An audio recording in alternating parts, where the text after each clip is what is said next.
What's going on, guys? You are checking out an all new The RCWR Show, coming at you all for this August 26, 2019. Lee Sanders here. Thank you guys so much for checking out tonight's episode. I am still trying to figure out what is going on with the YouTube delay when we do these shows, man, because like what you guys are watching right now, and I'm seeing literally what you guys are seeing right now, there is at least, I would say, maybe a 45-second delay. So it's really, really weird. I don't know what the hell is up with that, but I'm hoping that maybe in the next YouTube rollout, because it doesn't look like that's something on the back end that I can adjust. Maybe you YouTubers out there can fill in those gaps for me and help me figure it out in case maybe I'm missing something. But anyway, welcome all. We are talking all things wrestling, entertainment, and beyond since 2011. We got a fun, jam-packed episode for you guys. We're going to try to cram as much as we can within the next hour to, I would say next hour, 20 minutes.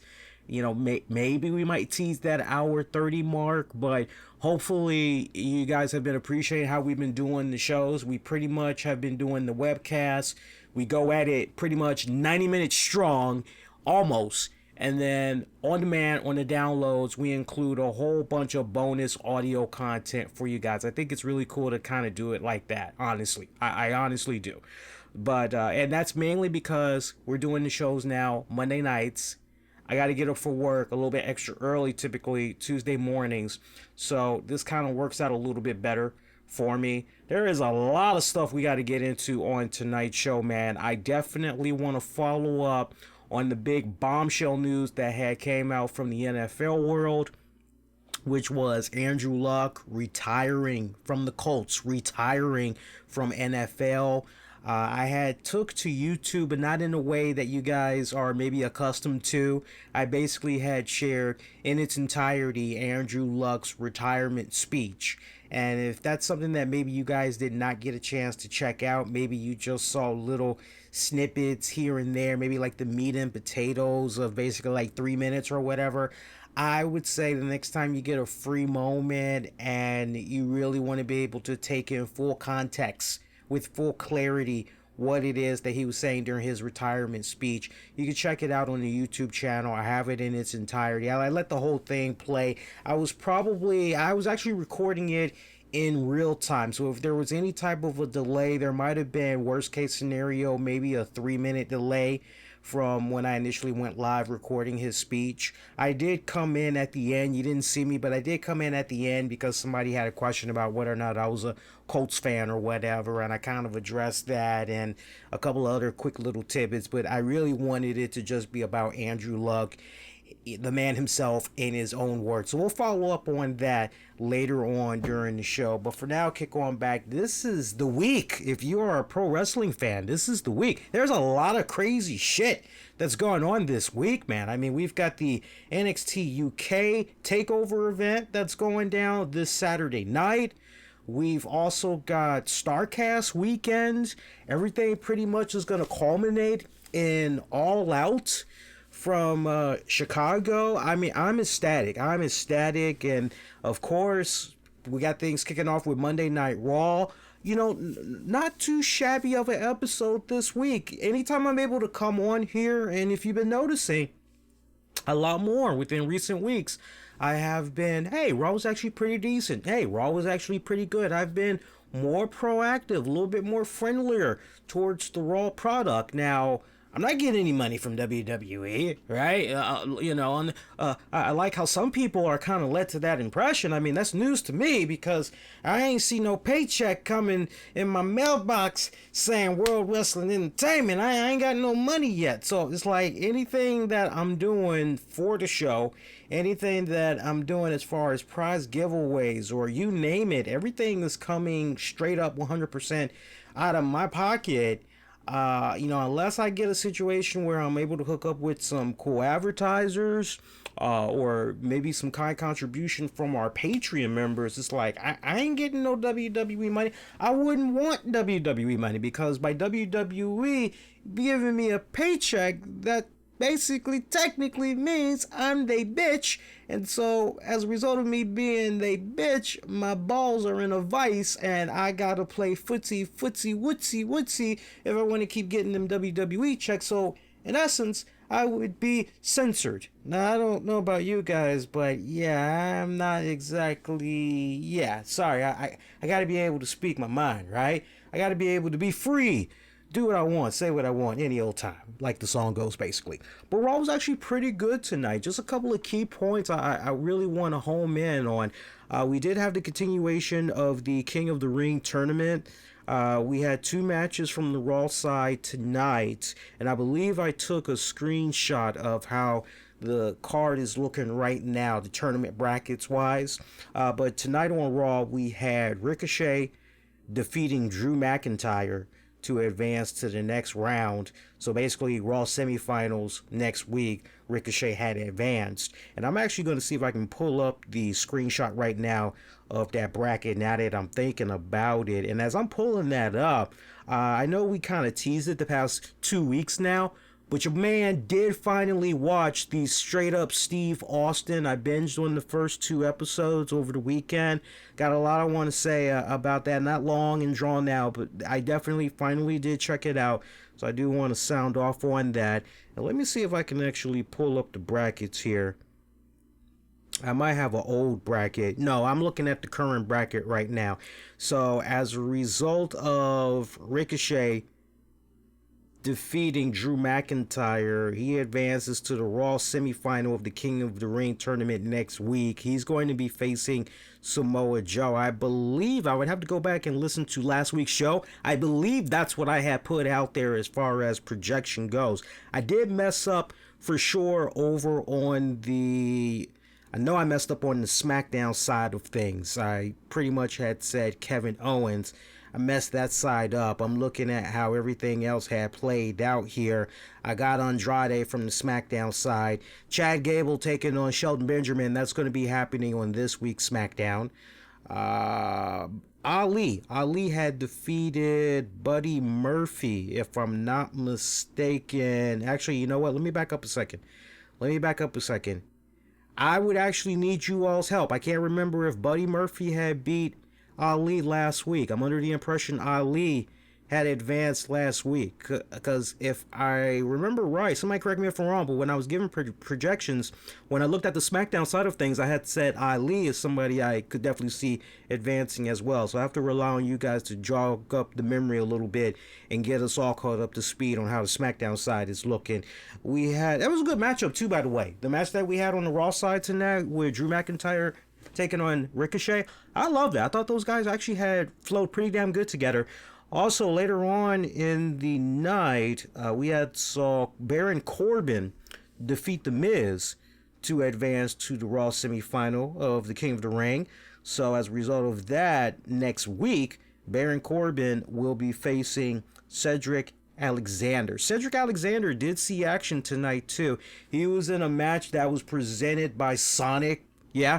And he was facing Cesaro. I mean, so just those 3 matches that I just put out there for you guys, those matches were actually pretty damn good tonight. Like, if there was a reason to stick around, check out some good entertainment, those were the matches for you. Thought it was kind of interesting how they did the hour 1 breakdown. Basically, the hour 1 breakdown consisted of 2 matches. And I kind of had to do a double take and go, wait a minute now.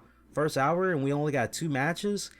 But it was weird how the flow had just went about during that first hour, right? Now, some of you may say, okay, so almost an hour, 2 matches. Well, exactly how long were the matches? I didn't exactly look at the clock and was writing down the time, but if I had to put like a good rough estimate out there, I think when you combine the first 2 matches, just kind of going back. Okay, so it's actually, shout out to Aussie. Aussie said it's actually going to be Buddy Murphy taking on Ali tomorrow. Again, Buddy is going to be taking on Ali tomorrow. Okay, so to recap from SmackDown last week, it was Elias defeating Kevin Owens to advance. And then the other match was Apollo taking on Andrade, and it was Andrade advancing. So over on the SmackDown side of things, I know for a fact I messed up the Owens Elias joint because I just had the impression Elias was going to advance because maybe R-Truth was going to do a little something.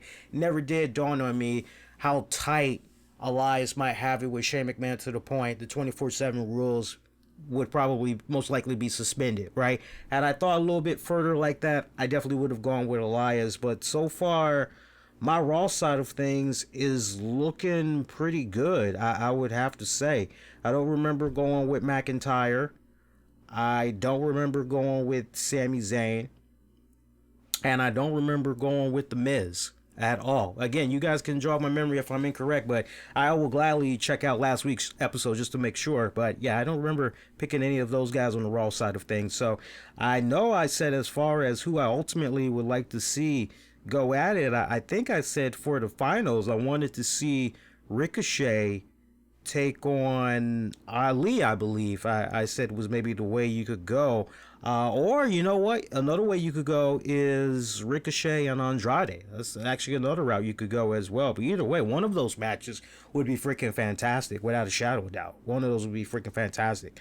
Yeah, looking at the rest here for Raw. So we got those two matches out the way. Once again, we had the Street Profits doing their thing behind the scenes, hyping up everything that was coming about tonight. Things that just had transpired and everything. That Montez Ford, he just continues to grow on me big time. Just continues and continues and continues. Now that we're in a situation where NXT is not going to be premiering on the USA Network like 3 weeks from now, it all makes the most beautiful sense in the world that we're continuing to see the Street Profits every single week when you really stop and think about it, right? And I would just love for, honestly, I think going into this Saturday's NXT UK TakeOver event, assuming that maybe Triple H is going to do a conference call for that, who knows? I'm hoping he does.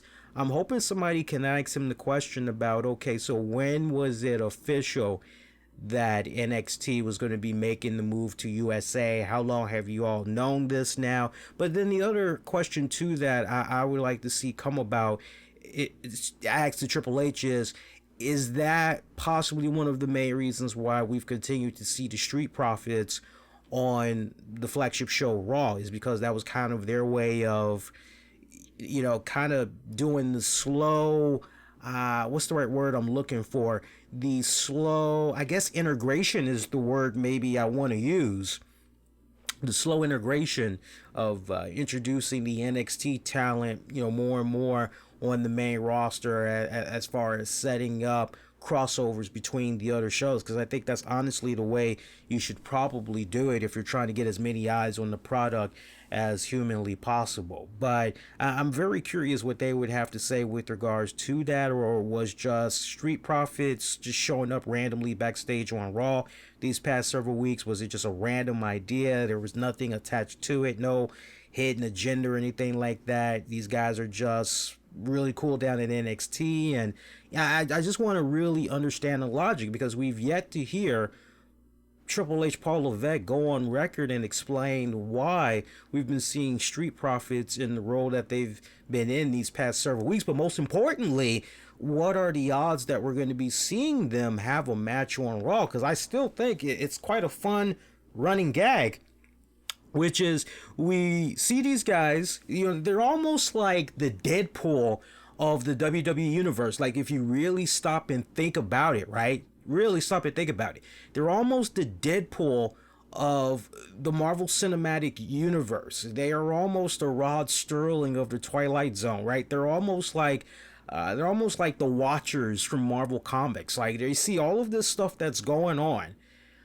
Very rarely do you see them interact with other people, right? It's like they're in their own little dimension of their own.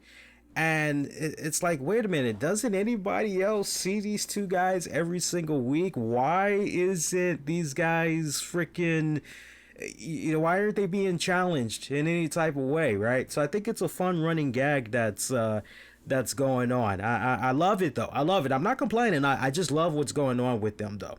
Also, we had got a heads up tonight that 619 himself, Rey Mysterio, is going to be back in action as WWE is going to be bringing the fun over here to the DC, Maryland, Virginia area next week. They're going to be in the Baltimore, Maryland area. I was kind of thinking about going to that show, but I mean, the timing would be great too, because I would actually have that day off. Because I think next Monday next Monday is going to be the Labor Day holiday. So I'm tempted to go, but then I don't want to have to deal with the heavy traffic on the way back home. And then I got to turn right back around and get up for work early the next day. So yeah, I'm kind of not really interested in that. And then on top of that, it's, well, what does that mean for the show? Would there be a show Monday night, or would the show be delayed? You kind of feel where I'm coming from. And now that I'm really thinking about it, that's probably if there was one negative thing about having the show be on Monday nights, I can't really watch my Monday Night Football now. And I love my Monday Night Football. So huge sacrifice has to be made. Hey, at least I got Sunday night and Thursday night football, so it's all good. Some other action from Raw tonight. Good matchup between Sasha Banks and Natty. Sasha Banks had pretty much opened up Monday Night Raw. Remember, we had a little bit of a cliffhanger from last week when it was supposed to be a special edition of the King's Court. Jerry wanting to ask Sasha the tough questions, basically, why Sasha, why? Why did you attack Natty? Why'd you come after Becky Lynch like that? Why? And we saw what happened with Jerry Lawler, right? But then later on in the night, Michael Cole conducted the interview. You all pretty much saw how that had transpired, right? So Sasha Banks coming out this week, explaining the why, pretty much using a little bit of fact or fiction beyond belief, kind of bending it to fit the narrative of the story that was basically being told. She addressed all the reports that was put out there by tons of call it whatever you want to call it, call it dirt sheets, whatever, but the stuff about her being disgruntled, she's taking her ball, going home, the situation where, hey, I don't really care for being a tag champion. I mean, you name it. She pretty much was addressing all of that. Yep, true. Yep. All this other stuff. And pretty much, when you get right down to the heart of the matter of the promo that she cut tonight, this was basically about a woman that has been feeling disgruntled about her placement on the women's roster. Definitely feeling as though she got the sleight of hand. One of the biggest being when you look at the main event match from WrestleMania. And so pretty much, and she did mention WrestleMania was one of the few things that she did put a little bit of clarity on. So when you add everything up and you just put it in the cooker, you go, okay, so pretty much you're teed off because of these little things that you had talked about. All right, so you've had a serious chip on your shoulder and you're looking to remind people that, basically, to quote one of my favorite Trina songs, Trina the rapper, you're the baddest bitch, right? All right. Hey, nothing wrong with that. So that was a nice little setup how they got that.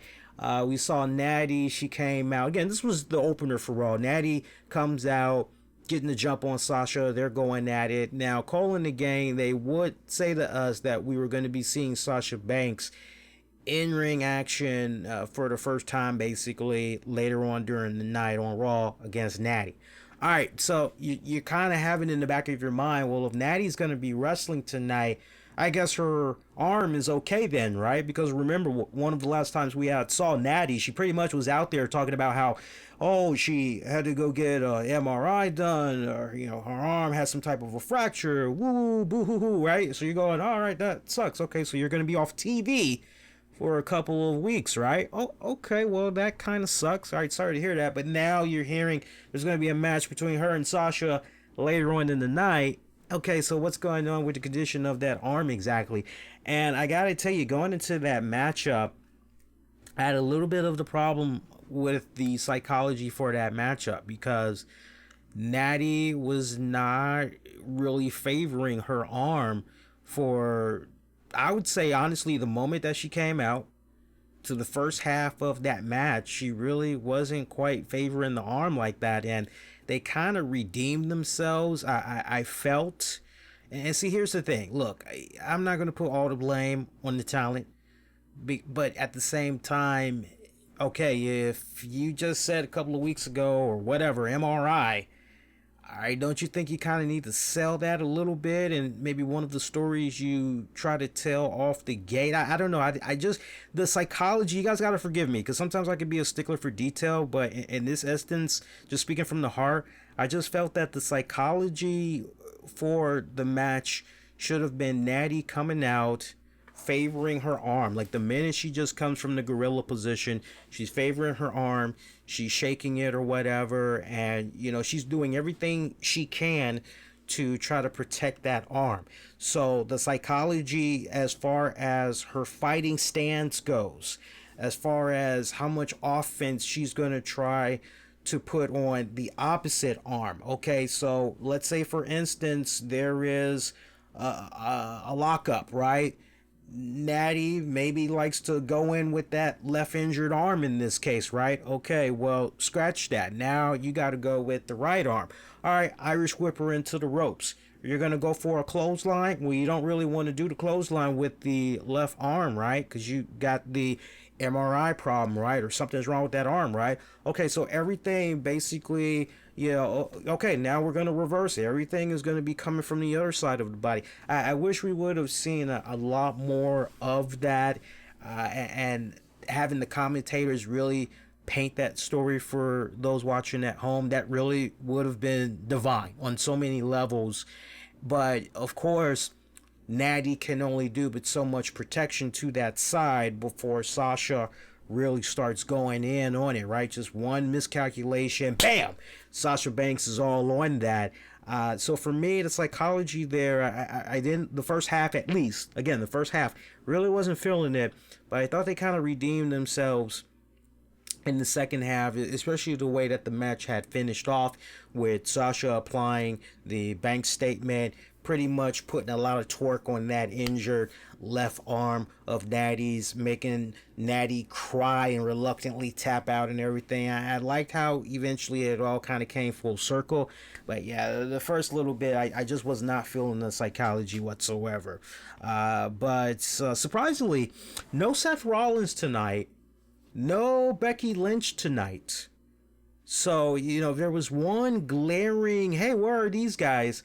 For me, that was probably the biggest of all the Monday nights, right? You ain't got no football, we're good. We are good. If there's ever a time to have all your stars on out there, load that bad boy up, tonight would have been an okay night to do that. No Sasha, no Becky Lynch. I'm sorry, no Seth Rollins is who I was thinking originally. Forgive me there, guys. No Seth Rollins, no Becky Lynch. However, there was a special episode of Ride Along. I believe it premiered tonight, unless maybe I was seeing it wrong with the trailer that they were showing. But I know that there's going to be a future Ride Along episode with Seth and Becky. I don't know if that's what had came on tonight. I want to say it did, because I remember at one point looking at WWE's Twitter timeline, and they had shared a screenshot of, I guess, the newest episode of Ride Along, and I believe it was Seth and Becky. So if anybody wants to maybe follow up and let all of us know, that'd be appreciated. I know a future episode that's going to be coming about has to do with Sarah Logan, her husband Eric Rowan. I want to say Harper. Yeah, I want to say it's both Vikings. Yeah, I want to say it's both Viking Raiders and Sarah Logan on a future ride-along episode. I know they just wrapped up a new episode of Steve Austin, Straight Up Steve Austin. It just went off the air a couple of minutes ago with my man freaking Baker Mayfield, the new QB for the Cleveland Browns. And just a little bit I've been able to research of this dude. He's got great poise. I love the swagger. I love the little bit of arrogance that radiates off of him. Good dude. I expect nothing but good things for the Browns this season. So I'm actually looking forward, especially me being a big football guy. I love my football. I'm very curious to see what he has to say with Steve Austin. So that should be a really, really fun episode. I guess since we're kind of talking about Steve Austin right now, I guess I can kind of make the segue, because there really wasn't much else to talk about with Raw this week. I'll get into the tag team turmoil thing that came about in just a hot second, because other than the tag team turmoil thing, there really wasn't anything else to talk about Raw wise. I mean, again, it was a decent episode, but if I were to compare it to last week, maybe, you know, it was alright. I mean, but then again, you know, we did have closing out Raw tonight. We had Braun Strowman taking on AJ Styles for the United States title. You know, you kind of figured, well, then again, stranger things have happened, right? You kind of figured, is it possible that Braun Strowman is maybe going to become the new United States champion and he's going to be holding on to the United States title and the tag titles? Or is the OC, Luke Gallows, Carl Anderson, going to come out and help him? If you went with the latter, that's exactly what had happened. But with no Seth Rollins there, Braun Strowman was able to handle himself very well, and he pretty much was able to clean house. I know people were a little bit upset about the fact that the OC had lost those tag titles, but like I said it last week and I'll stress it again, at this point it's just all about helping elevate a program, basically, between Rollins and Strowman. I don't have an issue with it whatsoever. I mean, I could definitely see the guys getting the tag titles back somewhere down the road. But yeah, getting back to Steve Austin, the straight up joint, you know what, if you guys did not check it out yet, I would say check it out. It's actually a really, really cool fucking episode. You know, for me, the episode with, Ron Riggins? The episode with him, I gotta tell you, as a comedian, I don't care for him. I don't. Whatever I see him do, it's not funny. And I need for everybody that are Riggins fans to just, you know, hold your horses for a little bit and just kind of really understand where I'm coming from. Because I think once I lay it out, even the most hardcore Riggins fan would be like, yeah, Lee, you actually bring up a really valid point. But my first introduction to this guy was on Fox NFL Sunday. And I mean, I've been watching Fox NFL Sunday since the whole concept was fucking created. I've been watching Fox NFL Sunday like since basically the late Pat Summerall and John Madden basically went over there to Fox. That's how long I've pretty much been watching football on Fox, right? And for me, I was a big fan of Frank Caliento, right? He used to be on Mad TV, all that. Great John Madden impersonations, all of that.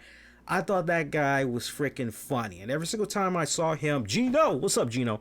Every time I saw him on Fox NFL Sunday and he would have his little skits, like, that was the shit. I could remember going to school the next day and, you know, me and my friends were talking about the Fox NFL pregame show. Oh, hey, did you see the little bit with Frank? And, you know, we talk about it or whatever. And then we would usually talk about, hey, how about that 1 o'clock game? You know, oh, which game did you check out? Because normally it would be a double header. Normally, you know, nowadays they don't really do it too much now. Like the past 3 years, they've kind of toned it down a little bit on having multiple games be on at the same time when the regular season kicks in. But when there would be a 1 o'clock game, okay, Fox had their 1 o'clock game, CBS had their 1 o'clock game. Go up until 4, okay, well, both networks got their respective 4 o'clock games on. And then you already know when NBC came into the mix with Sunday Night Football, it was like, no, we're only going to do one game, right? So we used to love watching the Fox NFL pregame. And I go as far back to the Fox NFL pregame when James Brown was on there. I mean, for me, you know, I grew up on James Brown, Terry Bradshaw, Howie Long, Jimmy Johnson, Chris Collinsworth. Okay, so that's how far back I go on that joint. Matter of fact, I wouldn't be surprised if I go as far back as if there was another guy prior to Chris Collinsworth coming on there. I wouldn't be surprised if it was somebody else before Chris had came on board. But yeah, that's how far back I go. But Frank Caliento's bits was fucking funny. And then when Frank parted ways, it was like, okay, so now what? And then we had this guy named Rob Riggins. I didn't care jack shit about Rob Riggins because for me, there's like 5 levels of funny in my book. There's 5 levels of funny. There is the Richard Pryor, Red Fox type of funny, right? Dave Chappelle, that tier. Paul Mooney, there's that tier of funny. And then there is the Tim and Eric, just stupid freaking funny, right? And then you've got your Bill Maher, George Carlin, Richard Black, you got that level of funny. And then you have your freaking, I don't know, as far as like who's in like a different realm of their own. I guess you could say like a Leslie Jones. I guess you could kind of slide her in there. Who else? Maybe Mike Epps, that tier. And then you've got the bottom of the bottom barrel tiers of comedians, which is like, I would call them infomercial, like low budget, people actually laugh at that type of comedy. And that's where I put Rob Riggins. Every single time I would watch his stuff on Fox NFL Sunday, I never laughed. And it got to a point when I knew a Rob Riggins segment was coming up, I would change the channel. And so for me, I never cared for him as a comedian. But watching his episode on Straight Up Steve Austin, I came away respecting him as a human being a lot more. I still don't like him as a comedian, but I respect him a lot more. I didn't know any of that stuff about his military background. I didn't know any of that. And see, if it was covered before on Fox NFL Sunday, I wouldn't know anything about it. And the fact that he did serve in the military, I'm just from a PR standpoint a little bit surprised that he hasn't been incorporated a lot more over the years on the Fox pregame whenever they've done stuff for the troops, things of that nature. So, I mean, if they have, I don't know anything about it, but as long as I've been watching, I can't really recall Rob Riggins with the crew and, they're all together doing something and Riggins and sharing his stories and all of that other stuff.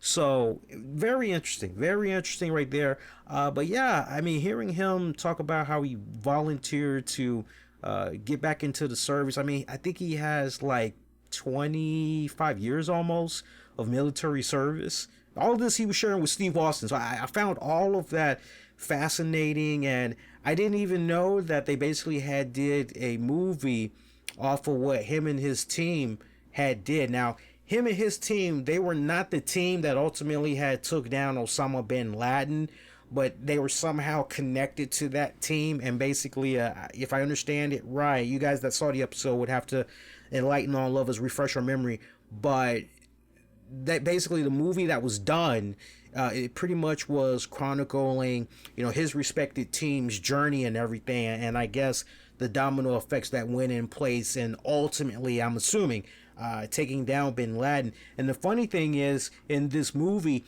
he did not play himself. Bernie Mac, Gino, falls in that category, tier 2, with Dave Chappelle and all that. He'd be in that respected tier. Getting back to, Rob Riggins, he didn't even play himself in that movie. It was a drama movie. It was a real serious movie. He didn't even play himself. He actually had played his commanding officer. How about that? He didn't play himself, but he played his commanding officer. So that was just really, really, like watching them run over shit with the army tank and all that. And then they were making fried chicken. They were taking whole chicken birds and they were just cracking the hell out of the bones, getting it nice and flattened up and hooking it up in the flour and the herbs and the spices and then deep frying them sons of bitches. Love that. That was really freaking good. The guy from Impractical Jokers, I kind of watched just the first couple of minutes of that one. For me, Impractical Jokers, look, all due respect to them, I think it's phenomenal that they're able to make the amount of money that they're able to make off of stuff like that. But for me, it's like, I've been there, I've done that. Me and my friends, we used to do all that type of stuff. Yeah, that's cool, but I don't know. I mean, I think that's good. I think that's good that they were able to find their own little niche. It's kind of like I compare it no different to what the Goodman family, when they were doing their thing with Hardcore Pawn. I think that's awesome what they were able to do, and then all the shows that were able to spawn off of that, Operation Repo, Dog the Bounty Hunter, and then all those respected shows that spawned off of it. I think it's cool when you got some people that are able to come to the scene. Hey, look, this hasn't been covered on TV. We think we could be the guys that can introduce this. It's a fresh new concept. We think we can get a lot of eyes on this product and everything like that. So God bless what Sal has been able to do with the Impractical Jokers all of these years later and everything. But that was an episode that, if I could be totally blunt, it was just felt a little bit out of my element because I vaguely only knew just a little bit about him. So I didn't really care too much about that episode. But the Baker Mayfield one that they got coming up, that should be a really good one. I'm really looking forward to the one that they're going to be doing on Becky Lynch. I'm most curious about that one. And anybody else that they got coming on there, I mean, probably just so far, the one with Sal from Impractical Jokers is maybe the only one that I don't particularly, and maybe it would be a lot different if I was really invested in the Impractical Joker show. But my point in talking about Straight Up Steve Austin, if you haven't watched it yet, it definitely gets my seal of approval. It's a great show. If you can't watch it in real time, no problem. Just set your DVR and come on back. It's a quick 30 minutes. You're in and out. If you're a fan of Conan O'Brien and you're familiar of his new show format, you've heard me talk about his new show format for a couple of weeks now. It's basically 30 minutes, but you fast forward through the commercials, and I would say Straight Up Steve Austin is probably at most maybe 20 to 22 minutes long. It probably runs, I would say. Check it out. You ain't got nothing to lose, probably a lot to gain. Get to be informed on some shit you didn't know about before. So they did a tag team turmoil matchup tonight. And this was really, really interesting because we saw a new tag team that we've never seen before team up, and this was the team that actually had won the tag team turmoil. Now, what was at stake for this was whoever won was basically going to go to Night of Champions, and they were going to challenge for the Raw tag titles. All right. So your tag team turmoil had consisted of Heavy Machinery taking on the Revival, taking on the B Team, taking on Lucha House Party, Zack Ryder, Kurt Hawkins, Viking Raiders, Luke Gallows, Carl Anderson.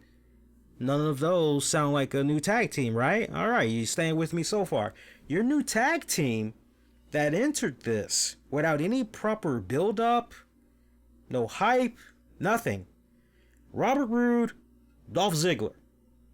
And that was your team that actually had won the tag team turmoil tournament. Look, I thought it was kind of cool how WWE, and I got to defend them a little bit because then I would be very inconsistent. I was on this show a couple of weeks ago.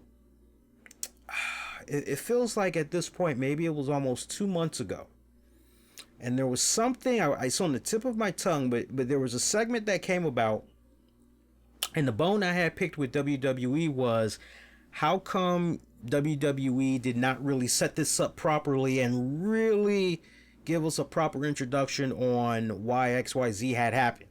And my whole argument was, hey, if they mention it on WWE.com, that doesn't really matter because we all are not flocking to WWE.com. The time when it counts the most is when you got us in front of the TV, give us everything you got right then and there. So this is where I now defend WWE here, because as odd of a pairing as that sounds, when you hear, wait a minute, Dolph Ziggler and Robert Roode teamed up, like, that's so left field. What the hell?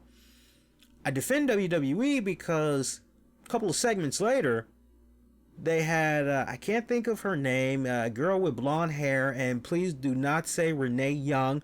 I know who Renee Young is. This is some new backstage interviewer girl. I'm still trying to learn her name and remember her and everything. I know her face. She just doesn't have a commanding, bubbly presence like the other girls to the point where I can remember her name, all right? So I don't know what it is, but she comes off pretty bland. I will say that much every time I see her. She comes off very bland. Needs a little bit more spark in her personality. But she follows up with Rude and Ziggler and asks them, hey, we saw you win this tournament just now, but probably the big question that's on a lot of minds of the WWE Universe, how did this team come together? How would you guys explain this? What's going on here? And I liked how Dolph Ziggler and Robert Roode, they basically had explained. It was mainly Dolph Ziggler that was doing most of the talking. He pretty much was saying, hey, you know me, I don't really care about tag teams and everything like that, but I see a twinkle when I look at Robert Roode. I see a twinkle in his eyes where, yes, this guy right here, this guy wants it more than I do. And that's something that I gravitated towards. We both have the same, things in common basically when it comes to what they're trying to achieve in the WWE. So it was kind of like, why not, right? And yeah, I got to give them a lot of credit. The way that they had flowed out there in the match tonight, I mean, yeah, they really did legitimately come off as if they had been a tag team for a couple of months. I mean, they gelled really, really well together. I got nothing but, you know what? I'm like this right now. Let's see what happens. Let's see what happens. This is new. Making the best out of a situation. Look, if it means that Rude doesn't have to team up with Chad Gable, you know what? I'm okay with that. Although I gotta say, I like the new transformation that Chad Gable has been able to do with himself within recent months. I mean, if you'd have told me way back then this new transformation we'd get out of him, I'd say, nah, really? Right? I mean, now he looks like a bona fide stud. He looks like he should be a singles competitor, right? He looks like he should be a future 205 champion. He looks as though he should be pushing a IC or a US title or whatever, right? So I like what's going on with him now. But, why not? Why not? I don't think this is something that fans should shit on. I really don't. I would say wait a couple of weeks, get about 2 months worth of episodes under your belt, see how this tag team is really being properly utilized, and then maybe overall give an overall big picture from there. But I mean, it's still relatively early. This is still a honeymoon period. You know what? I'm all fine for it. Let's see what we can do. I think if you are seriously a fan of Dolph Ziggler, you're a fan of Robert Roode, then this should put a smile on your face. Because if there's one thing that has been very consistent, at least for Roode fans, oh man, what they're doing with Roode, oh, it fucking sucks. Man, they not utilizing this guy right. Man, he was better in NXT. Man, he got better love when he was in TNA. What the hell? So it should put a smile on your face to see what's going on with these guys now. So just wait, see how everything comes about, all right? Other than that, yeah, I mean, I don't think I'm really missing anything else. Yeah, we saw the plug for Total Divas, but you know what? Guess what? I could care less. That's a show I don't watch. Shout out to those of you that do have the time and the energy, and you can check out Total Divas. That's not me being sexist in any type of way. It's just when it comes to certain reality TV shows, yeah, catch my black ass watching 90 Day Fiance or Survivor or The Voice, or insert the name of the show. I'm not watching those. Now, you give me some Walking Dead, you give me some Better Call Saul, which, by the way, love that trailer for the new Breaking Bad movie, El Camino, that's going to be dropping this October. I'm ecstatic. As a movie fan, and those of you that check out the 30 with Lee series, you know how I love reviewing all different types of movies. I'm looking forward, sincerely, October, this fall, basically. This is probably one of the most eagerly anticipated falls that I can remember, that I can recall, and like all the previous years, as far as the build up for movies coming out this fall. I would have to say this fall is really, really something else to look forward to, because you got some heavy hitters. I mean, take your pick. Whether you want to go with Joaquin Phoenix as the Joker, that's going down this fall. Or the Breaking Bad movie, El Camino. Okay. Or you want to go with Joe Pesci, Al Pacino, Robert De Niro in The Irishman, right? Maybe you're in a music type of realm. There's going to be a new Metallica movie that's going to drop. It's basically Metallica S&M 2. That's going to be dropping in theaters for one day only in October, right? So, I mean, there's all kinds of cool shit that's going to be going down this fall, man. And I'm telling you, I'm really, really fucking ecstatic for it. Walking Dead should be still in effect as well. A lot of cool shit that's going to be going down this fall. Very, very ecstatic. But yeah, that type of reality show stuff, I don't particularly care for that.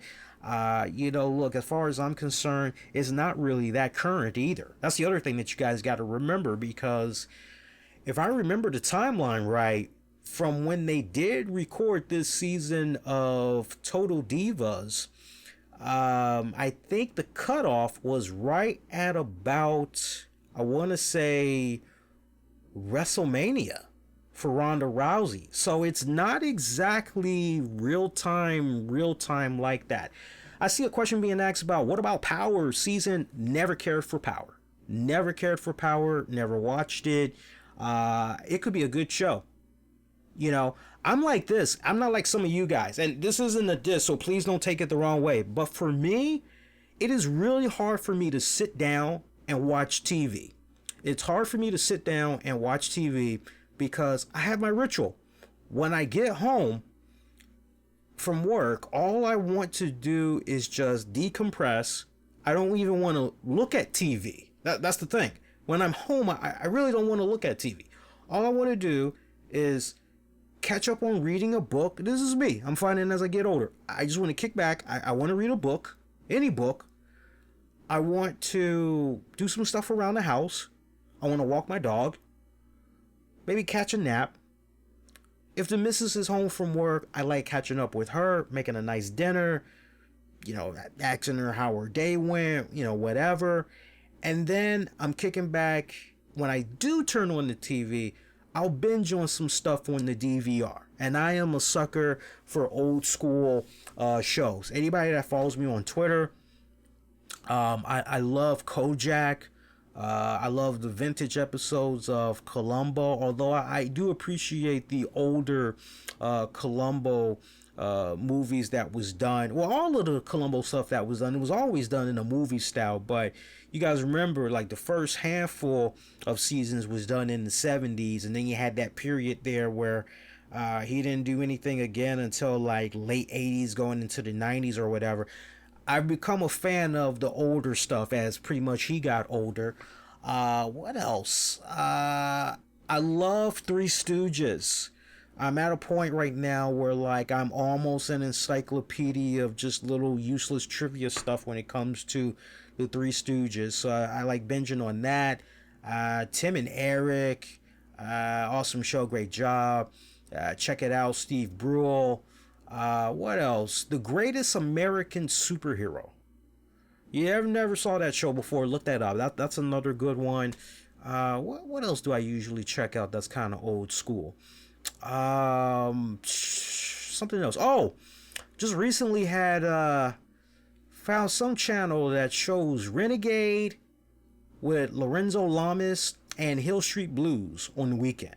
So I'm a sucker for, like, the old school shows, man. So usually I'm catching up on that. As far as new shows go, unless it's Walking Dead, Better Call Saul, what's another one? Those two are the only ones that really jump out at me right now. I don't really think there's any other shows I check. Yeah, there's really nothing else. So when I say I don't really watch TV, if it's not sports, then it's something like that, or maybe it's something on the DVR.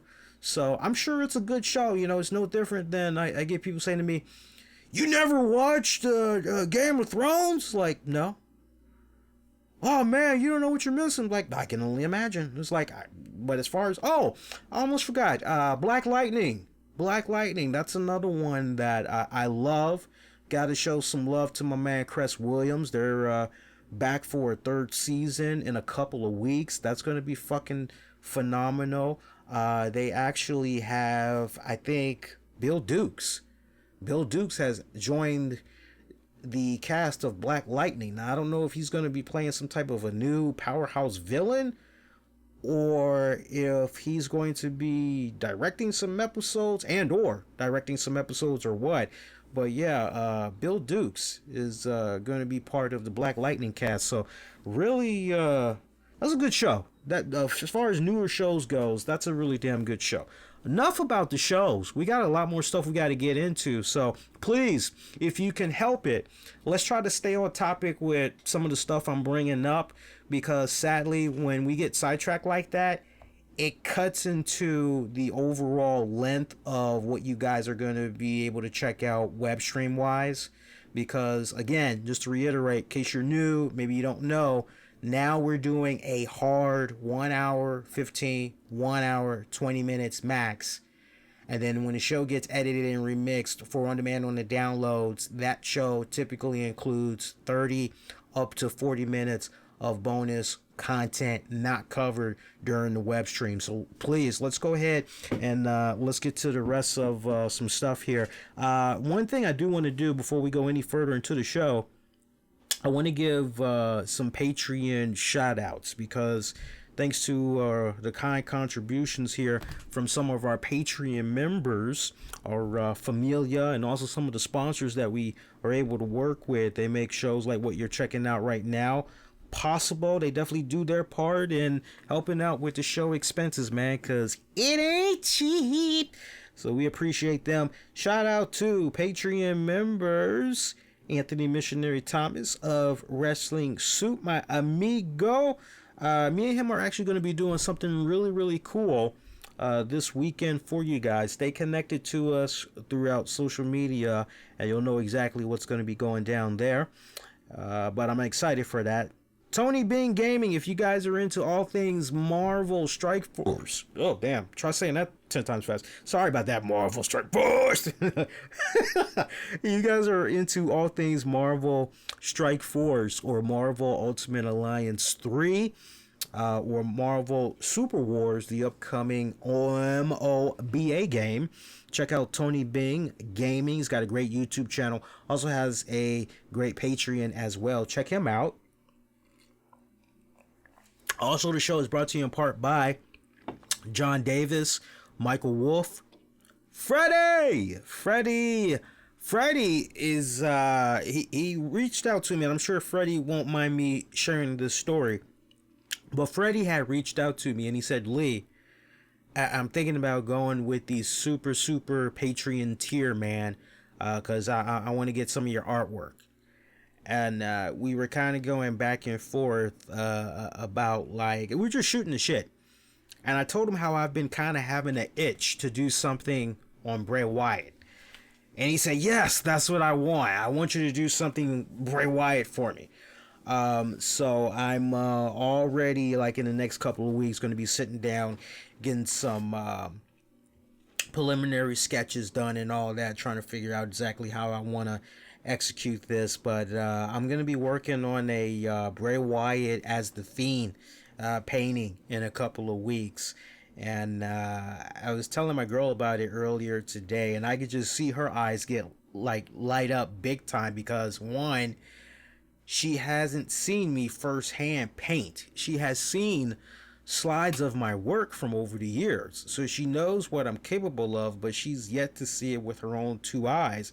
And she's been, over the past couple of years, well, why don't you draw something? Why don't you paint something? And I'm like, I got to be in the zone. And she's like, well, this person was willing to get, it's like, well, it's not always about money. It's like, if I'm not feeling it, I'm not feeling it. It's like, I got to feel it within in order to do it.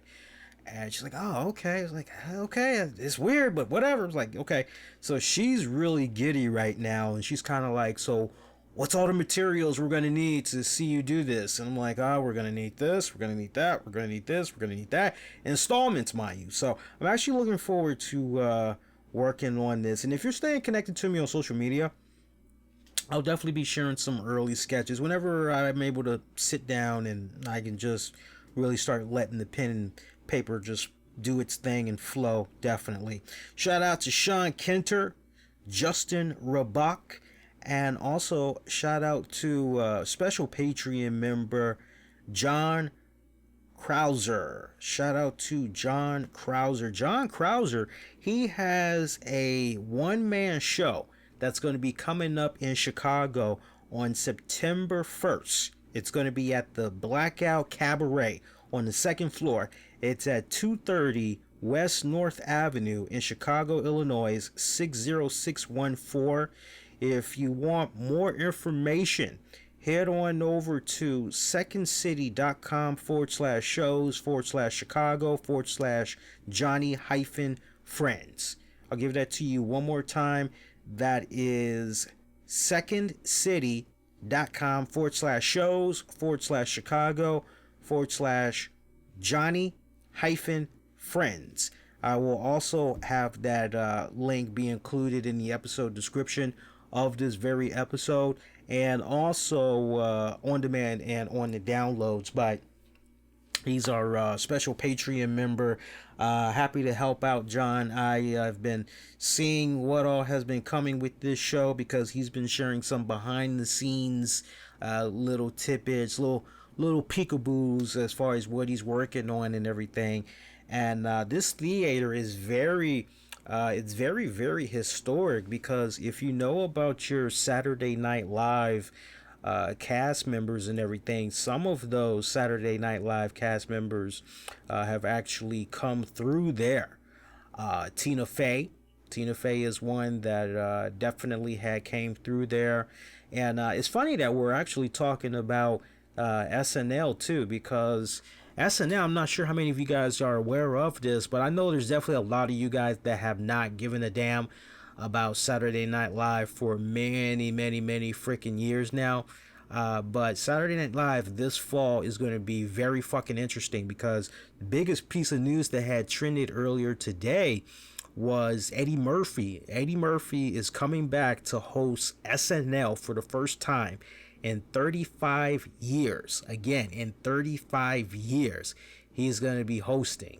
And for those of you that's maybe wondering when exactly he's going to be hosting this show, he's going to be hosting it according to my notes, and I want to make sure I give you guys the right information here, so bear with me a second here. But if I saw it right, it's actually going to be in December is when he's going to be hosting. And I'm actually looking right now, and let me look here. Yeah, I know for a fact, just going off of my memory here, because I sadly thought I had typed that up, and nah, I'm missing it. It's definitely going to be in December, from what I remember. Opening up this season is going to be Woody Harrelson. So, I mean, that should make a lot of you guys happy as far as, Woody Harrelson, because, I mean, he's kind of technically fresh off of being Archie Bunker when that one night Norman Lear presents All in the Family and the Jeffersons. You know, me and Tams, we actually did review that on a special edition of 30 with Lee. It was a nice deluxe edition that we did, and I was pretty kind to Woody for his portrayal as Archie Bunker. I felt he was lacking in some areas, but I felt overall he was okay. Marissa Tomei, though, she fucking killed it as Edith Bunker. She seriously did. If you guys never did get a chance to watch it and you were fans of those shows from back in the day, and you're a little bit curious how the new cast did, I'm sure you could probably at this point maybe find it on Daily Motion, YouTube. It might be on demand and on the downloads for you, maybe Apple TV or Amazon, so you might be able to find it that way. But yeah, Tina Fey had actually came to that respected theater, right before getting the big break there in SNL and everything. Chris Farley, just to name a few. So shout out to John Krauser. I hope you kill it, my man. I hope you kill it. From one Chicago native to another, I hope you fucking kill it. And I tell you what, man, you better bring it, because if they can be them Chicagoans, if they can be as mean to my man, what's my man that was the kicker for the Chicago Bears? Parquet. That's the name that's kind of clicking in my head right now. Parquet. He had played the kicker for the Bears. You see what happened with him. That guy had sucked so freaking bad. I think his name was Cody Parquet. That dude, he sucked so bad, or he just had the most crappiest luck when it came to making the most important kicks. The Chicagoans basically ran his ass off of that damn team. So, but no, seriously, from the little bit that I've seen off and on over the years from John's pretty funny. So, John, best of luck. Best of luck to you in that show, man. Once again, if you want information on that show he's got coming up, head on over to secondcity.com/shows/Chicago/Johnny-friends. And again, that's going to be at the Blackout Cabaret, second floor, 230 West North Avenue, Chicago, Illinois, 60614. I believe that's all of our shout outs for this month. And if you want to be part of the Patreon family, now more than ever is a good time to sign up. Patreon.com/RCWR Show. Get access to bonus audio, video content. Great majority you won't be able to grab anywhere else. Before anybody asks, yes, I will be watching the NXT UK TakeOver event. There will be a special NXT UK TakeOver post show.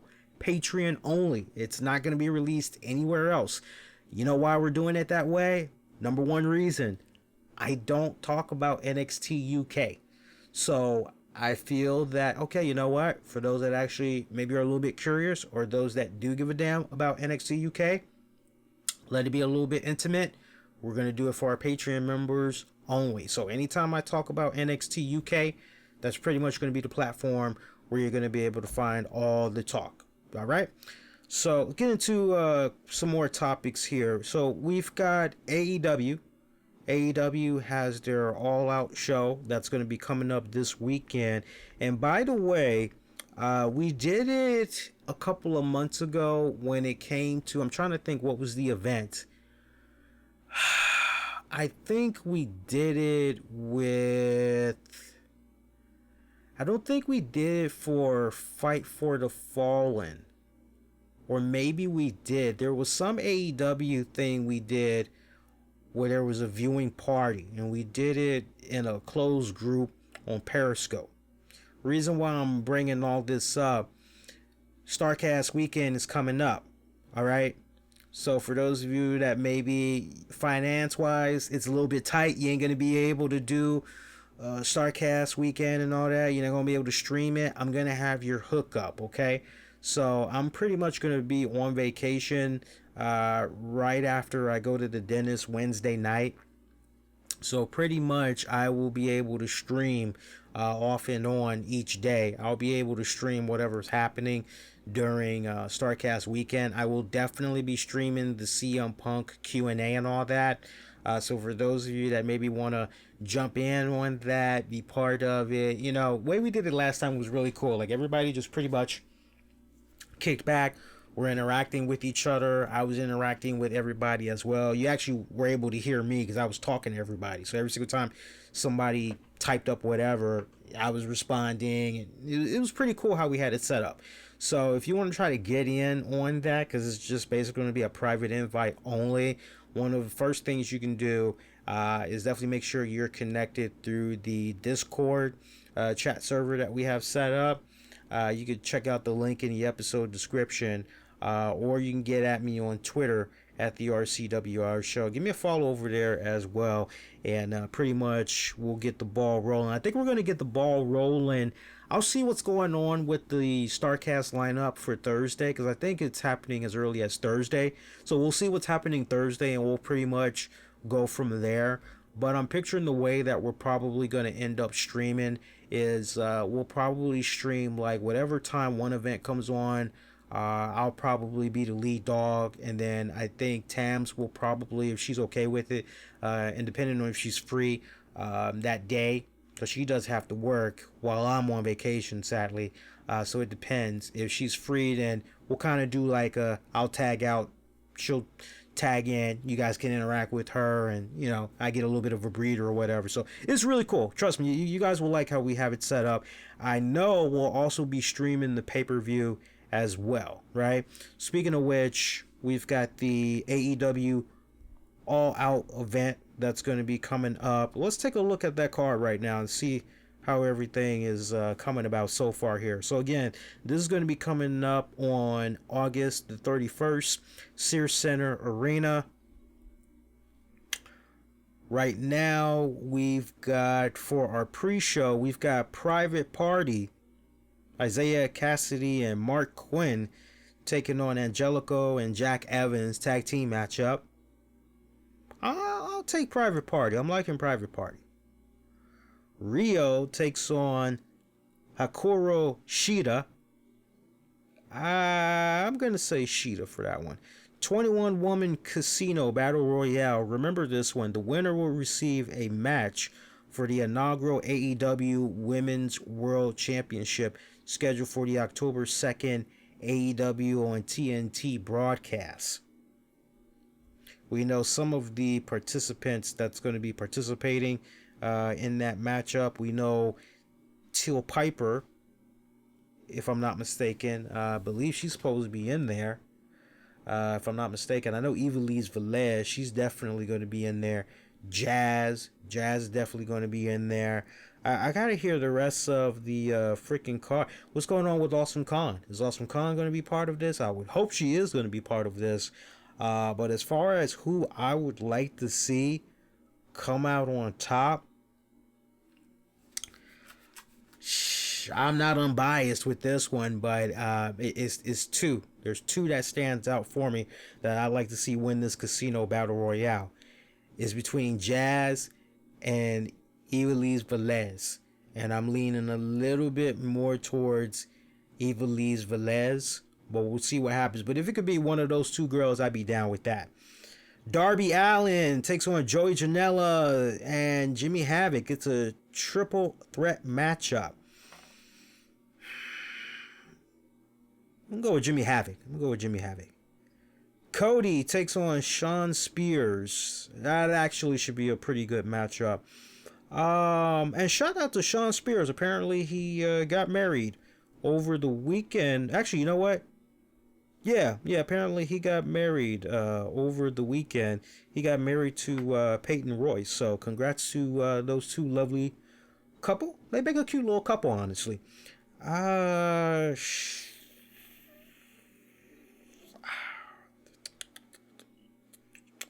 It's hard for me to pick against Cody. You know? It's really hard for me to pick against Cody. I don't see that changing right now. I got to go with Cody. Lucha Brothers, Pentagon Jr. and Rey Fenix take on the Young Bucks, Matt Jackson and Nick Jackson. Escuela de la Muerte for the AAA World Tag Team Championship. And the Phoenix Brothers, right? Lucha Brothers, they're the champions right now. And they're taking on the Young Bucks. I'm going to say the Lucha Brothers. I like the Lucha Brothers. I'm going to stick with them. Best Friends, Chuck Taylor and Trent Beretta taking on the Dark Orders, Evil Uno and Stu Grayson. It's a tag team matchup. Winners receive a first round bye in the AEW World Tag Team Championship Tournament.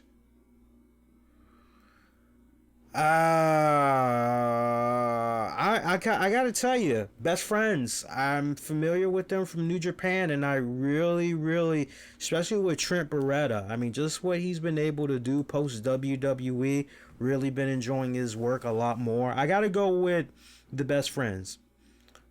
Pac is taking on Kenny Omega. Now, it was supposed to be my man Jon Moxley taking on Kenny Omega, but sadly Moxley is down with a serious injury.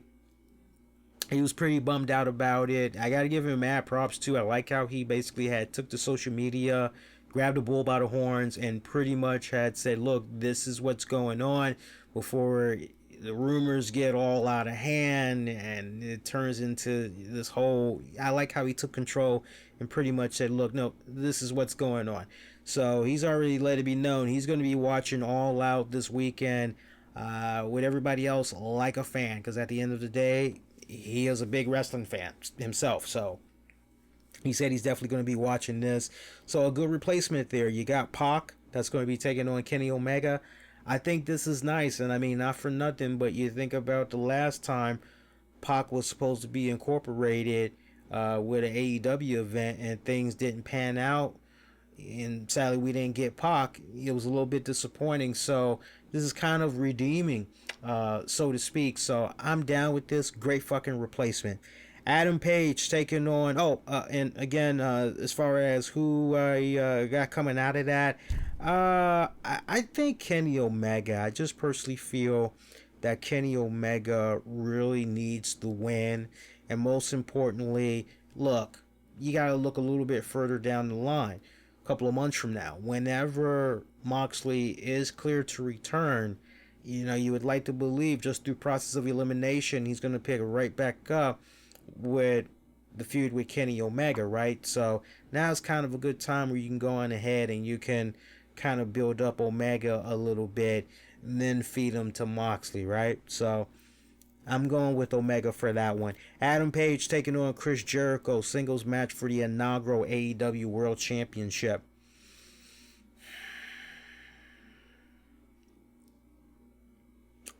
The chase is better than the catch. I've said that for many years now. I've got to go with Chris Jericho.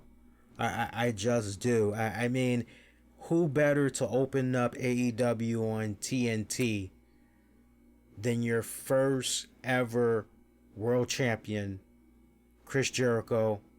I mean, the guy's basically a freaking household name. I'm sure that first episode on TNT is going to have some people turning their heads going, wait a minute, I remember watching Chris Jericho in WCW back, blah, blah, blah, before he made the jump to WWE, and now here we are all these years later, and here's Chris Jericho once again on TNT, right, in a wrestling ring. Like, I mean, all of that just has this sweet, full circle type of vibe to it and everything. And look, I like Hangman Adam Page. I like him. He is a tremendous fucking babyface. A great fucking... He plays that under the right story arc, especially what's been going on with him in this program with Jericho and everything. I like how he has just continued to defy the odds and almost kind of has an underdog type of story to him and everything. But I've always been a sucker for the babyface chasing after the champion, and I would just love to continue to see, why blow the whole load right here and just pull the trigger on Adam Page, right? I mean, look, if he were to win it, I'm gonna be happy for the guy either way. I legitimately would, but just kind of taking a step back and really looking at things from just like a PR standpoint, a promotional standpoint and everything, the edge really goes more in favor with Jericho. And then the other thing that you got to remember here, you would like to believe, just, looking at this card here, right? You would like to believe that potentially Cody or Spears may try to gun after that World Heavyweight Champion, or potentially Omega, Pac. You still got to put in Moxley whenever he comes back. And just for the sake of the argument, what's going on there with CM Punk? Is it potentially possible CM Punk might have a little something to do with this pay-per-view event? Seems to be a little bit more wrestling chatty as of late. So, I mean, I'm not saying everybody bet some money because CM Punk's going to be doing this thing. I'm not saying that whatsoever. But what I am saying is you just got to kind of have that in the back of your mind. So, but overall, you know what? I like the card. I like what I'm seeing. There should really be a good matchup. We also got some AEW news about Tony Schiavone. AEW, they officially confirmed this. They put out a press release basically saying that he is now working for AEW full-time. He has signed a multi-year deal. Of course, one of the big questions to come about this is, okay, so what exactly is going to be happening with his responsibilities over at MLW? Is he still working for MLW? Is he still going to be contributing for MLW? And the last thing that was said about that was, yeah, he is still contributing for MLW. It's just he's now working full time for AEW. On top of that, it would honestly be nice if there was some type of reiteration again by Tony Schiavone. Maybe we can get that sometime this week. But the press release that they had put out, AEW, they basically had said that he's going to be doing double duty. He's going to be a senior producer and a broadcast team member once AEW premieres weekly on TNT. So, you know, you kind of hear that and you're going, well, this almost kind of playing in the back of your mind what was going on during his tenure in WCW. You're almost kind of under the impression that, you know, because he wore many hats in WCW. He was in on the production meetings and all of that shit. So you're kind of under the impression that's literally what he's going to be doing this go round. So, you know, my whole deal is it's a multi-year deal, right? Okay. And he's supposed to be with them full time, right? Okay, so how has the language been set up in his contract as far as, is this all he's doing now? Because I know he also likes to do the baseball broadcasting and some other stuff. So is he still going to be able to do that as well? Or what exactly is going on here? So yeah, I'm actually very curious, and assuming he's going to be dropping a show this week, I definitely want to hear what he has to say about all of that as far as his other obligations that he had outside of wrestling. But this is good. So, I mean, we're basically going to be getting Tony Schiavone working with Jim Ross and Excalibur. I'm down for that. If it means we're no longer going to have to fucking deal with what's-his-face. My God, what is that dude's name that was... I remember I ripped him an asshole when we were doing the AEW stream on Periscope. Oh, God, I can't think of his fucking name right now. That dude was just so fucking bad. Oh, God. You guys would have to remind us. I can't remember his name, sadly. I want to say Mark. The last name is on the tip of my tongue. I sadly cannot remember the fucking guy's name. But I remember, like, everybody was ripping him, including myself. We were ripping him a new asshole. And he seemed to have gotten better with the last two.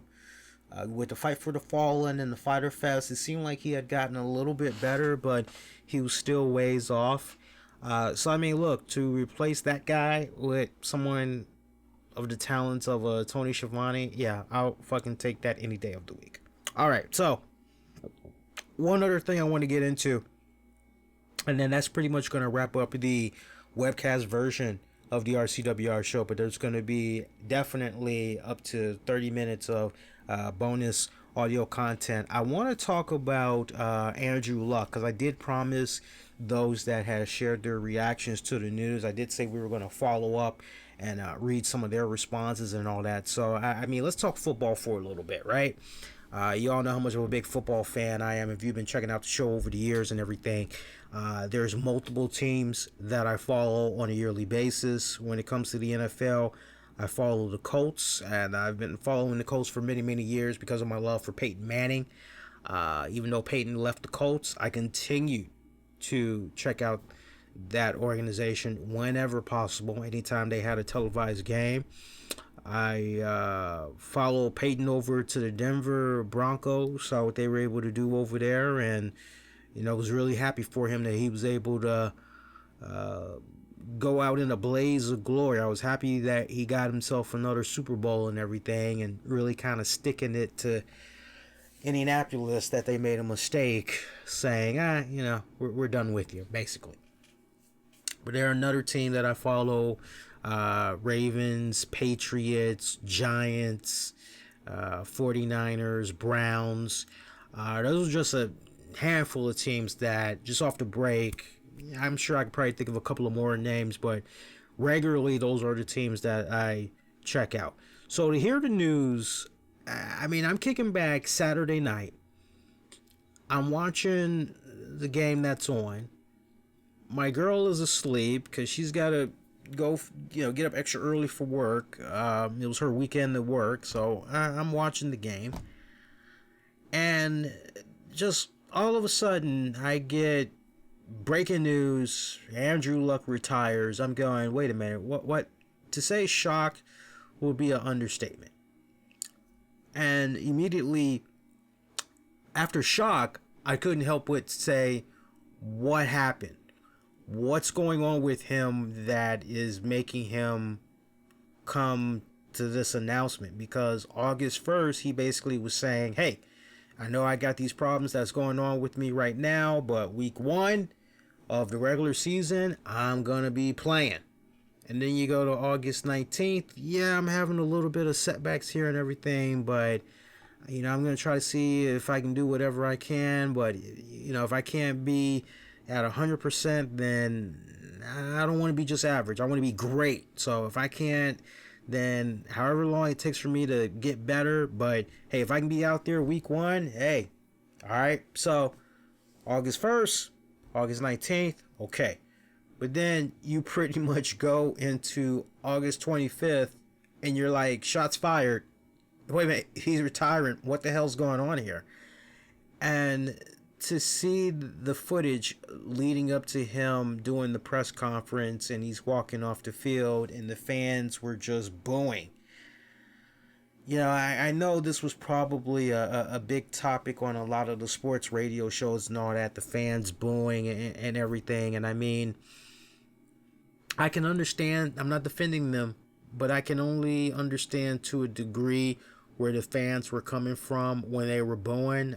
I mean, it's from this standpoint.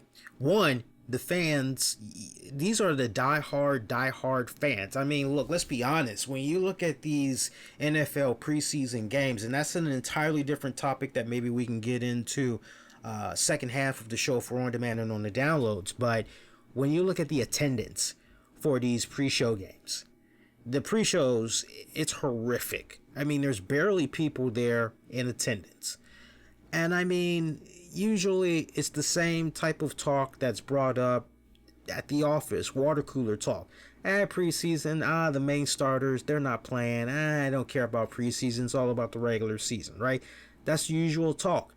And they're right to feel the way that they feel because when you're not incorporating the main starters and all that. Now, look, one of the ways I suggested to a friend of mine, you kind of rectify this or whatever, you give the players a little bit more money and everything.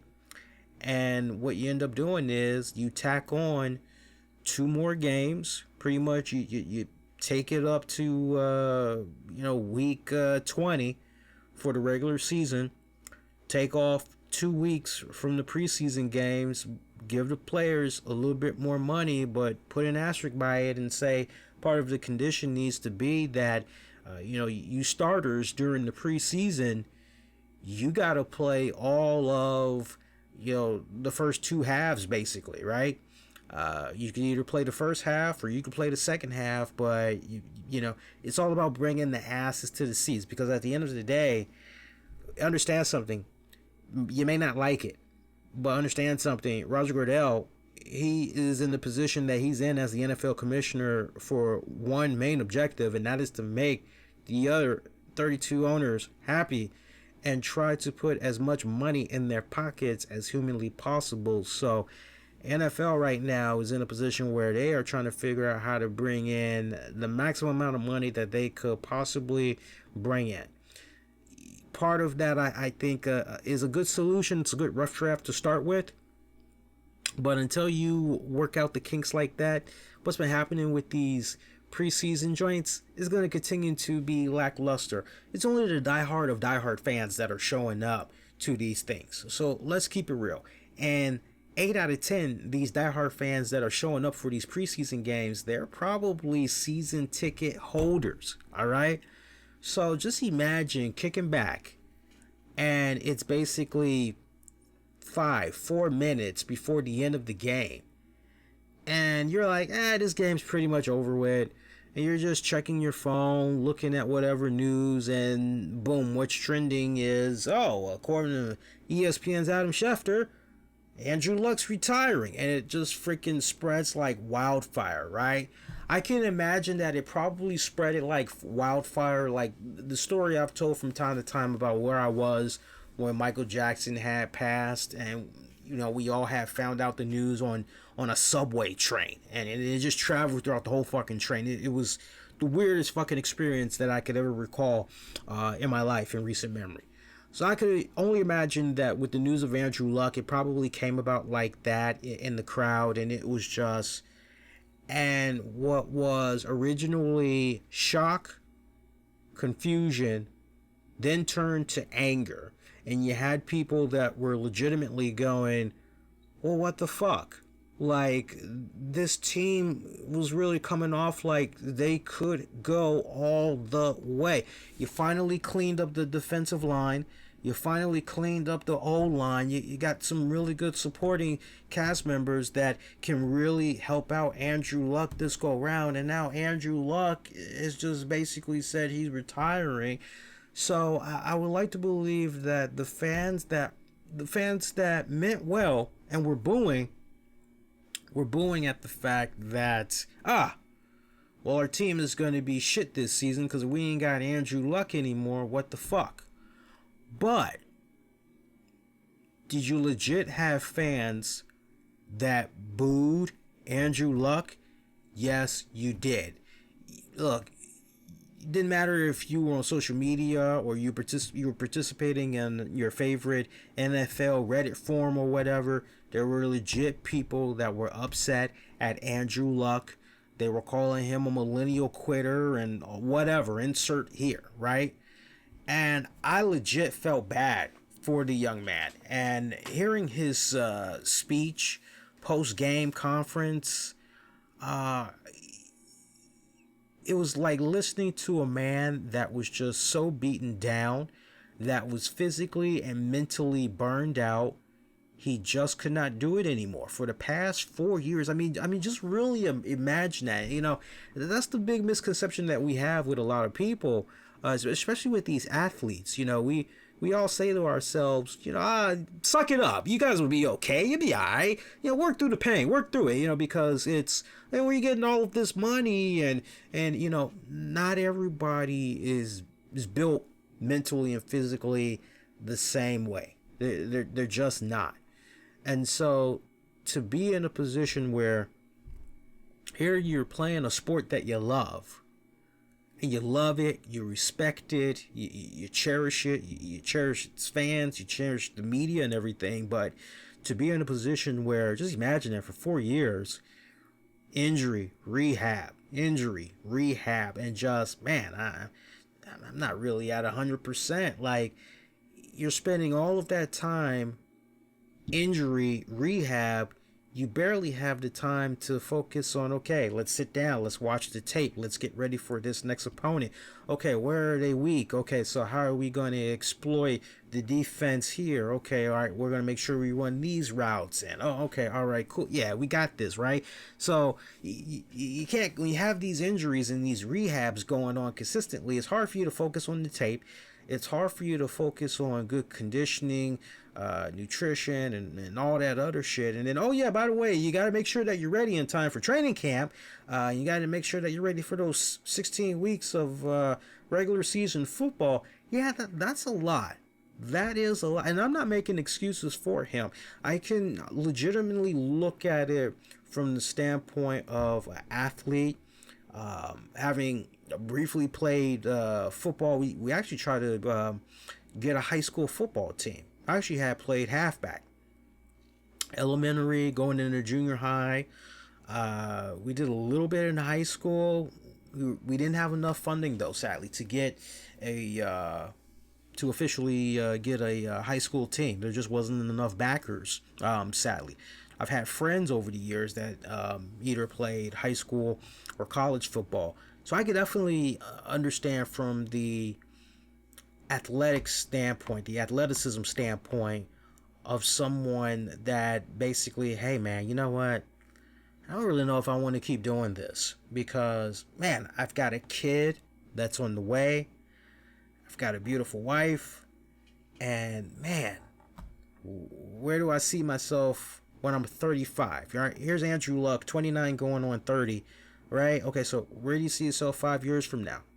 You know, what we know about concussions and all that other shit, it's done wonders of research for the NFL. It's done wonders in making the technology a lot smarter and safer for what these players are able to use. Because look, man, what these men are able to do, what they're being paid to do, is go out there and perform at such a high collision level. It's not even freaking funny. You're doing good, Freddie. Doing good, my man. It's not even freaking funny. Okay? So, for him, for any player for that matter, to feel the way that they feel to the point where, okay, you know what? I just got to retire from this. I just can't deal with this grind. I was hearing a man that was just burnt out. And before we as a society, before we point that finger and wag it and try to scold Andrew Luck and everything like that, we all, look, some of us, we may not be athletes, but I know deep down everybody has that one story where they go, well, you know what? I remember when I had worked at this particular place for this particular employer, and I felt like I was putting all of my all into it. I felt like I was putting, you know, my best skills on display. You know, I was going above the call of duty. I was going above and beyond. And I just kept putting out there. And man, I'm telling you, physically, mentally, emotionally, you know, it was just so draining. And I just felt so burned out. And it's like, man, I wasn't happy anymore, because when I was coming home from work, insert here, right? Insert whatever you want to insert there.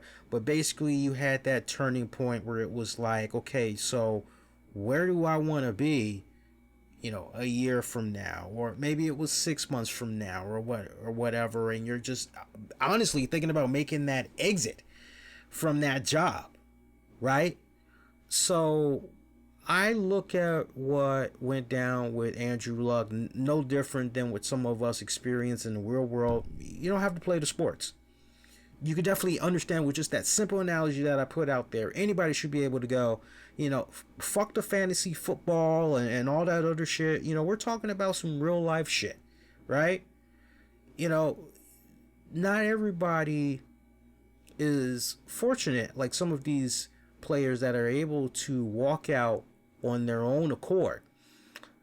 And hey, I'm still good. 100%. I'm still physically healthy. I can still walk around. I can run. I can play with my kids. I'm not in a wheelchair. Hey, you know, look at me. You know, not everybody is as fortunate. That's the honest and most sad truth. I was looking up some interesting stats about Andrew Luck, and look, they did great with the draft picks that they did this year. They did really good. They were really helping him out.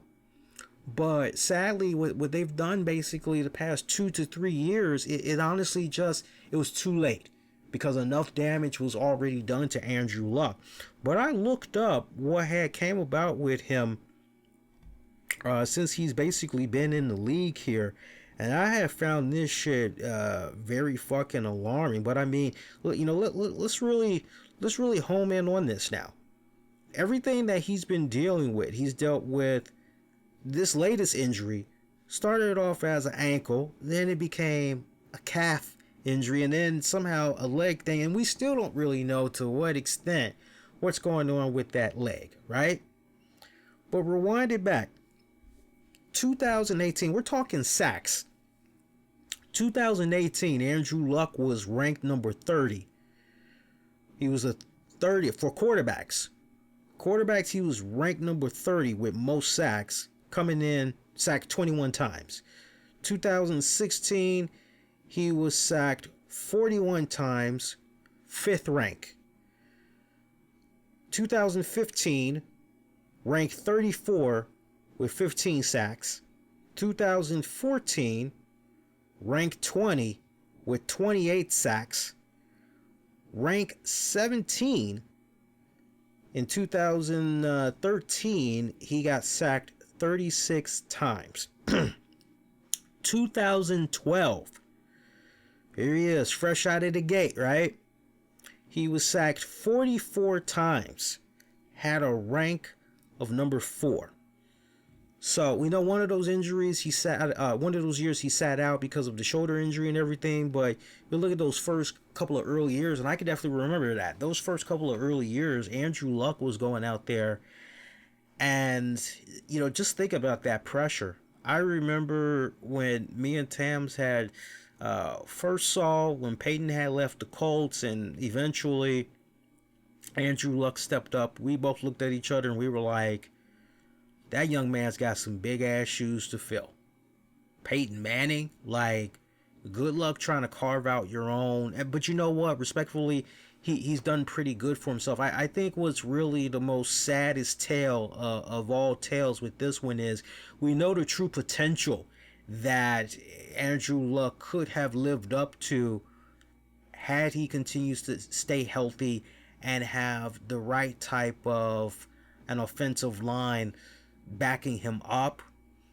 And sadly, you look at his postseason record, and I mean that pretty much had spoke for itself. He's 4-4 in the postseason, 12 touchdowns to 13 interceptions in the postseason. That's not really anything to be kind of, because it's almost like basically 50-50, right? So not really good. Not really good. Now, the Colts organization, they could have given him the option to be on injured reserve for the rest of the year, but that would have eventually cost him another $20+ million, right?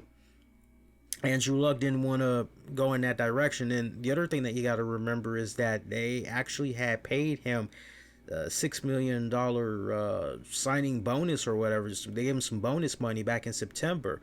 So maybe that's why ultimately the Colts had said, hey, look, that 24-something million you owe us? Nah, you go ahead, you keep it. I really think that was maybe the Colts' way of a parting gift, because he has an unborn child, that's on the way. But also at the same time, maybe just kind of leaving that door open just a little bit of him eventually coming back possibly to them. I think the odds of that is very, very, very, very slim. It'd be one thing for me if I'd have heard him say, look, I just want to take a year off, and that'd be one thing.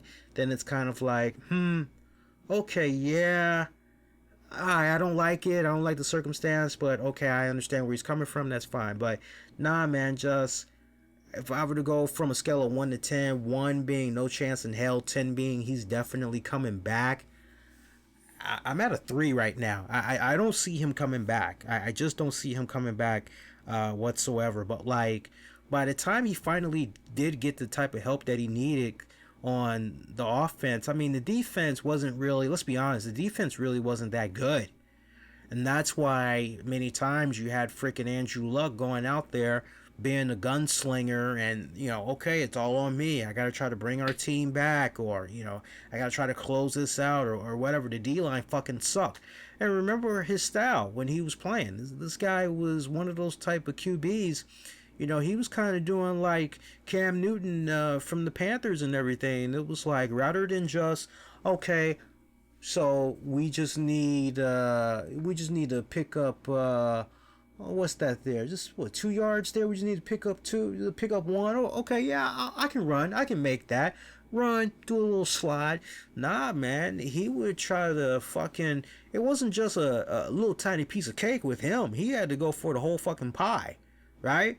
That's just how he rolled, and he would just fucking, if anybody tried to get in his way, he would try to power bulldoze his way through them and everything. And when you play at that type of style, and you're not just kicking back in the pocket, and you're not just going, okay, who's open? Okay, quick release, 2 to under 4 seconds. Okay, release. When you're not rolling like that and you keeping that ball for a long time, you heard the stats I just gave you as far as the sacks go. I think when you just add up all of his sack numbers, I think he's like third for like all time sacked QB or whatever. So you're not going to win that many games when you're getting that many sacks when it's all said and done. You can pretty much forget that. So, as far as if you want to try to point blame, who's responsible? You got to look at the old general manager, Ryan Grigson. I definitely put him at fault for ultimately what had became of Andrew Luck, but all of that is not on Ryan Grigson's fault. I definitely have to also put some of that on Andrew Luck as well. Unfortunately, let's get to some of these comments from what some of these good kind folks had to say when they were reacting to the news on Saturday night going in Sunday. Joseph Bentley, he said, yeah, we were just talking about Ryan Grigson just now. He said, can thank Ryan Grigson for supplying him with the worst O-line for years that attributed to all his injuries. And again, I know you all are like aware of the shoulder injury. You all are aware of this whole calf, knee, ankle, wherever the fuck is going on. But also remember, he also suffered a cracked rib. He also suffered a lacerated kidney. And he also had at least one concussion that was documented. He may have had a couple of more, but there's definitely at least one concussion that was documented. So, I mean, you talk about a tough son of a bitch that was really trying to, be there, be a team player and everything. Fernando Rodriguez, there are few quarterbacks I respect more than Andrew Luck. I always thought he'd be a lifer like Manning and Brady. The injuries and consistent rehab had to be gruesome and taxing. I selfishly wish he had a longer career, but I'm happy he made the decision that is best for him. Various impacts. Luck was a great man. I may not be a Colts fan, but I will always remember Andrew Luck. And Mr. Mayhem, 1215, damn, that sucks. Appreciate some of you. There's just some of the comments that had came in from folks that wanted to sound off about what they thought about this. So, I mean, it's definitely sad. But you know what? The up-and-coming QB that they got over there in Bissett, I think he's going to do okay. I think he's going to do just fine. From the little bit that I've seen of him so far, I definitely saw Jacoby Brissett. From what I've seen of him a little bit in the preseason, he's got good mechanics. He's got the mechanics down. Decent release of the ball.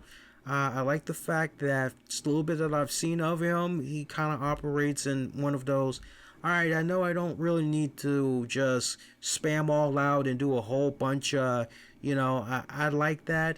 And I think he's going to be okay. I really, really do, especially with that new O-line that's been revamped and everything. I think he's going to be okay. But I really need for Jim Irsay, the Irsay family, the general manager, I really need for all of them to get on the same page. And they need to do everything in their power going forward in making sure that history does not negatively affect the future. And what I mean by that is, Peyton did okay when he was there. But I mean, that guy's brain, I mean, other than Brady, Peyton Manning's brain was just so, I mean, he knew what was coming, and he'd be able to Omaha, and just the way he was able to just dissect the fucking D-line and just, okay, they're getting ready to do this, we're gonna have to flip the script. And I mean, he was like a fucking surgeon. It was a beautiful masterpiece just watching him work that fucking field. It really, really was. And he was able to work with a mediocre O-line for the most part. Okay? Andrew Luck. And I looked up Peyton Manning's sacks from when he was playing in Indy, and Peyton did not have it as bad as fucking Andrew Luck. So, I mean, Andrew Luck really, really fucking struggled and everything. But, I mean, the Irsay family going forward, they got to make sure that, okay, if we're going to be investing in a quarterback, and this is going to be a quarterback that we're going to be investing in for, we want them to be around with new medicine, technology, and everything. We want them to be around for the next, 10 to 20 years. You gotta make sure that they are protected like a motherfucker, because what good is it if you have a pretty ass quarterback that has a really good, powerful arm if you're not protecting his ass when it's all said and done? So a little bit of food for thought right there. All right, so other than that, that's it for the webcast edition of the RCWR show. This is going to be edited and remixed. If you guys are a little bit curious about some other topics that we're going to be getting into, Conrad Thompson, he made headlines in a very bad way. Some would make the argument that some of the things that he said recently was taken out of context, as one of the main things that had a lot of people on social media ripping him a new asshole was a quote about the golden era of wrestling podcasts is dead, basically, right? So we're going to get into that on demand and on the downloads. I'm going to talk about that a little bit more and honestly look at it from the standpoint of, okay, well, let's just say Conrad is out of the picture. So what happens now? Who's going to step up? I'm going to put some very interesting little spins on some companies I would like to see maybe step up. Also, we've got the WWE making news in another big positive way. Not bad for a company that supposedly is on its last desperate ditch effort to try to stay relevant by having NXT move to the USA Network, right? Because it's a desperate move to stay relevant, right? But WWE is making the move to the podcasting world, and this has a lot of people a bit on edge, so we're going to get into that as well. We'll look at the NXT UK card. What else are we going to be looking into on demand and on the downloads? Definitely some more football news I want to get into. I haven't really been talking about it, but I definitely want to sound off on what's been going on with Zeke and the Cowboys. Definitely want to get into that.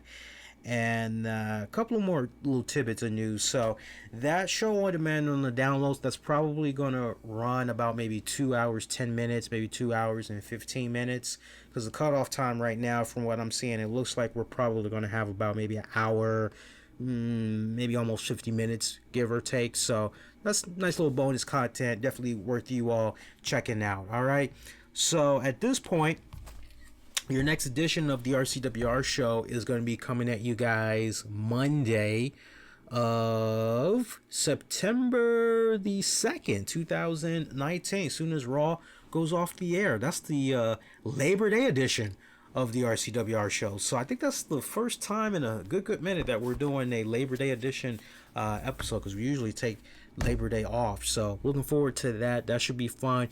You Patreon members, remember this weekend you guys will be getting the NXT UK post show. You haven't signed up for Patreon yet, do sign up. $5 a month. You get access to great bonus audio video content. By the way, while I still got you guys, there's going to be a cool contest. Make sure you're staying connected to me on social media, Twitter, Facebook, Instagram. Use the keywords the RCWR show. There's a cool fucking contest, prize giveaway I'm going to be doing. It's for Jim Cornette's new graphic novel, Behind the Curtain. All right, so be on the lookout. I'll actually be dropping the video on YouTube tomorrow, and it's real easy as far as the prize giveaway details and all that, so be on the lookout for that. But yeah, we'll do an NXT UK post show on Patreon, and I think there's also going to be a edition of 30 with Lee that we'll be dropping for you guys as well. Get at me on Twitter, Facebook, Instagram. Use keywords the RCWR show. Yes, there will be a AEW All Out post show this Sunday, so you guys definitely want to make sure you check that out. And then I said me and Mish are going to be doing something going into the weekend. So again, stay connected on social media. There's a lot of fucking content we're going to be pumping out this week. So hopefully you guys are going to be able to check all of that out. Appreciate everybody that was able to check out the show live. For the bonus audio content, again, that's going to be incorporated on demand and on the downloads. That's going to be dropping Tuesday night. So I will try to have that up as quickly as possible. It'll definitely be before Wednesday morning. I promise you. I'll try to get it out to you guys. If I can have it up way before 10 o'clock tomorrow night or Tuesday night, fucking perfect. That's going to do it, guys. I'm wishing all y'all to be safe. Most importantly, be kind to one another. I'll see y'all next go round. Y'all take care. Good night. Good morning.